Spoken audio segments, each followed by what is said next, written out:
Today on Running to Him. The history of the Old Testament allows us to understand the theology of the New Testament. Today we will read Exodus chapters 9 through 12 and concentrate on chapter 12 verses 23 through 28.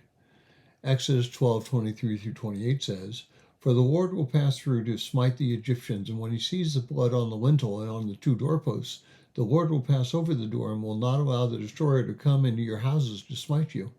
And you shall observe this event as an ordinance for you and your children forever. When you enter the land in which the Lord will give you, as he has promised, you shall observe this rite. And when your children say to you, 'What does this mean to you?' you shall say, 'It is a Passover sacrifice to the Lord, who passed over the houses of the sons of Israel in Egypt when he smote the Egyptians, but spared our homes.' And the people bowed low and worshipped. And then the sons of Israel went and did so, just as the Lord had commanded Moses and Aaron. So they did." Today, we'll go back about 3,500 years and talk about a very significant ceremony celebrating a very significant event.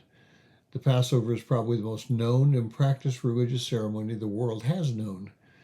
It has been practiced for each year for 3,500 years or so, and it has the same format, the exact same words, and the same processes that is outlined in the Bible. Even we Christians celebrate Easter because of the Passover. Orthodox Christians call it Pascha, which is what it is called today in Hebrew and is closely related to the Hebrew word Pesach. Christ was crucified in Passover week, taken off the cross, and buried the Friday before sundown. But why is it so important that we know about the Passover and its form in the Seder meal, that first meal of the current Passover celebration? The answer is found a little later in the chapter in verses 24 through 27.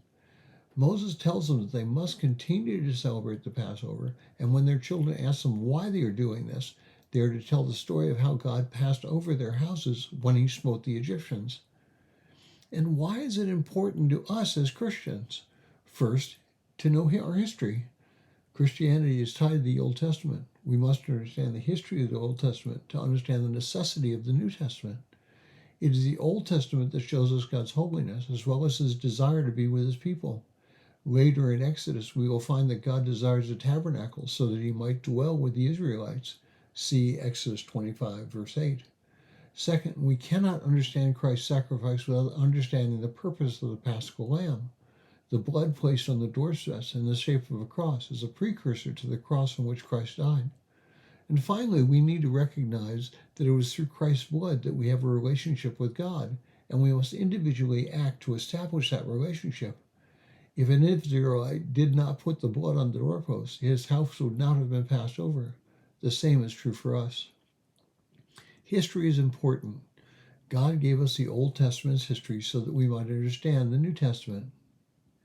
Check out a video entitled, "Why You Should Care About the Passover," on PragerU.com. Thank you for listening. We pray that today's devotion was meaningful to you. We would love to hear from you.